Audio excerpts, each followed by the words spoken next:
ಈಗ ನೆಕ್ಸ್ಟ್ ಡೆವಿಲಲ್ಲಿ ಮಾಡಿದ recent cinema ಅಂದರೆ ಸೊ ಹೇಗಿತ್ತು ಅನುಭವ ಡೆವಿಲ್? ಸರ್ ಡೆವಿಲಲ್ಲಿ ಅದು ಏನಂದರೆ ನಾವು ಚಿಕ್ಕ ವಯಸ್ಸಿಂದನೂ ಅಭಿಮಾನಿಯಾಗಿ ಅಂದರೆ ನಾವು ತೋರ್ಪಡಿಕೆ ಅಭಿಮಾನಿಗಳಲ್ಲ, ನಾವು ತುಂಬ ಖುಷಿಯಿಂದ ದರ್ಶನ್ ಸರ್ನ ಪ್ರೀತಿಸೋಂಥ ಅಭಿಮಾನಿಗಳು.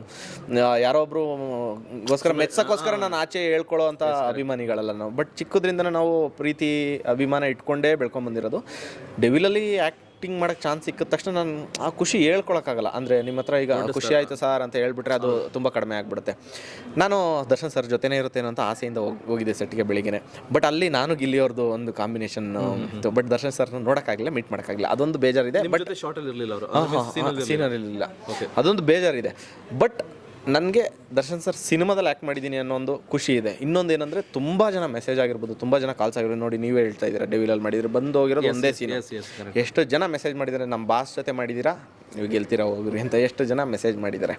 ಅಷ್ಟೇ, ಅದೇ ಖುಷಿ ಅಲ್ವಾ ಸರ್ ಒಬ್ಬರು ಸ್ಟಾರ್ ಜೊತೆ. ಲಾಸ್ಟ್ ಟೈಮ್ ದಿನಕರ್ ಸರ್ ಜೊತೆ ಒಂದು ಸಿನಿಮಾ ಮಾಡಿದ್ರಿ, ರಾಯಲ್ ಸಿನಿಮಾ. ಸೊ ನೀವು ಅವಾಗಲೂ ಹೇಳ್ತಾ ಇದ್ರಿ ನನಗೆ ಬಾಸ್ ಜೊತೆ ಒಂದು ಮೀಟ್ ಮಾಡಬೇಕು ಅಂತ. ಬಟ್ ಕೊನೆಗೆ ಪಕ್ಷ ಮೀಟ್ ಮಾಡೋಕ್ಕಾಗಿಲ್ಲ, ಅವ್ರು ಸಿನಿಮಾದಲ್ಲಿ ಆ್ಯಕ್ಟ್ ಮಾಡಿ. ಅದೇನೆ, ಈಗ ದಿನಕರ್ ಸರ್ ಚೆನ್ನಾಗೇ ಕ್ಲೋಸ್ ಆಗಿದ್ರು ಆ ಟೈಮಲ್ಲೂ. ಆಮೇಲೆ ಫೋನ್ ಎಲ್ಲ ಥರನೂ ನಟ ಸರ್ ಚೆನ್ನಾಗಿ ಮಾತಾಡಿಸ್ತಾರೆ.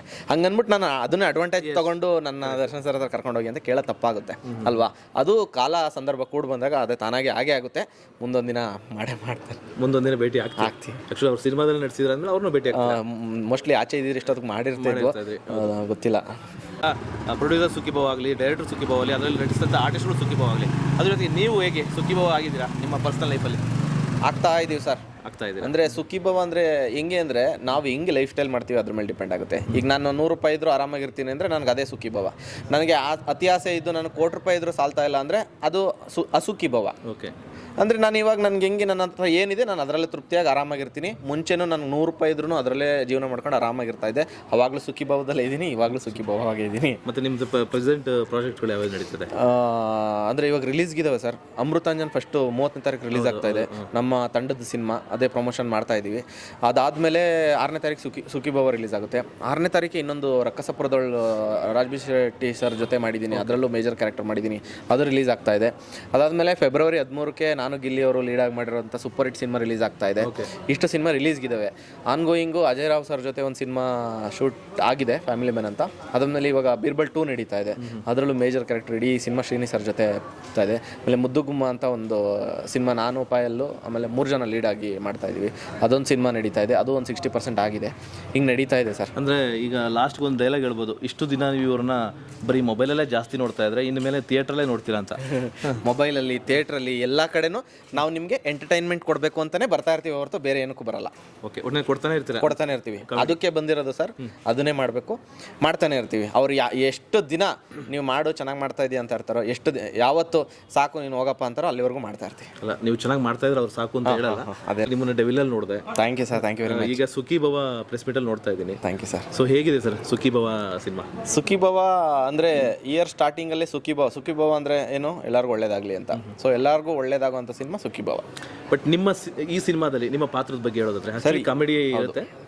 ಅಂದರೆ ಈ ಸಿನಿಮಾದಲ್ಲಿ ಸೆಕೆಂಡ್ ಹಾಫ್ ಮೇಲೆ ಬರ್ತೀನಿ ನಾನು.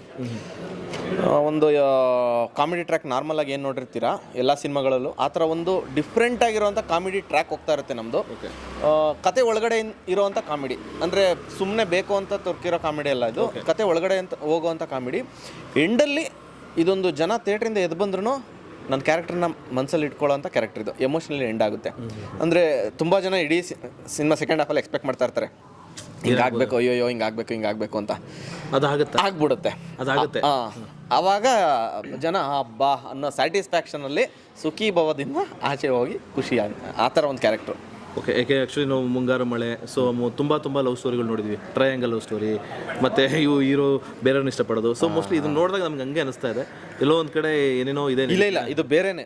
ನೀವು ಆ ಥರ ಎಕ್ಸ್ಪೆಕ್ಟೇ ಮಾಡೋಕ್ಕಾಗಲ್ಲ. ಇದು ಬೇರೆ ಏನೋ ಅಂದ್ಕೊಂಡು ಹೋಗ್ತಾ ಇರುತ್ತೆ, ಬೇರೆ ಅವ್ರು ಏನೋ ಬಂದು ಅದಕ್ಕೆ ಮರ್ಜಾಗಿ ಇದು ನನಗೇನೋ ಅಂದರೆ ನಿಮ್ಮ ಕ್ಯಾರೆಕ್ಟರ್ ಟ್ವಿಸ್ಟ್ ಕೊಡುತ್ತಾ ಅಲ್ಲಿ? 100%. ಯಾಕಂದ್ರೆ ಮೈನ್ ಲೀಡ್ ಕ್ಯಾರೆಕ್ಟರ್ಗೆ ಏನೋ ಟ್ವಿಸ್ಟ್ ಕೊಡುತ್ತೆ. 100%. ಯಾಕಂದ್ರೆ ಸಾಂಗಲ್ಲಿ ನೋಡಿದ್ವಿ 100%. ನೀವೆಲ್ಲ ಎಲ್ಲ ಖುಷಿ ಇದ್ದಾಗ ನೀವು ಭಾವುಕರಾಗ್ತೀರಿ. ಅದೊಂದು ಬಿಟ್ಕೊಟ್ಬಿಟ್ಟಿದ್ದಾರೆ ಆ್ಯಕ್ಚುಲಿ, ಅದೊಂದರಲ್ಲಿ ನಿಮ್ಗೆ ಗೊತ್ತಾಗುತ್ತೆ. ಬಟ್ ಅದೇ ಸಿನಿಮಾದಲ್ಲಿ ಬೇರೆನೇ ಇದೆ, ಟ್ರ್ಯಾಕ್ ಬೇರೆನೇ ಹೋಗ್ತಾ ಇರುತ್ತೆ, ಬಟ್ ಬೇರೆ ಥರ ಎಂಡ್ ಆಗುತ್ತೆ. ಅದು ತುಂಬ ಚೆನ್ನಾಗಿದೆ, ನೀವು ನೋಡಿದಾಗ ಸಿನಿಮಾ ನೋಡಿದಾಗ ಗೊತ್ತಾಗುತ್ತೆ. ಥಿಯೇಟ್ರಿಂದ ಆಚೆ ಹೋದ್ಮೇಲೆ ಬಾ ಆಯ್ತಲ್ಲ ಅನ್ನೋದೊಂದು ಖುಷಿ ಇರುತ್ತೆ. ಸಿನಿಮಾದಲ್ಲಿ ಸುಖಿಭಾವ ಆಗಲಿ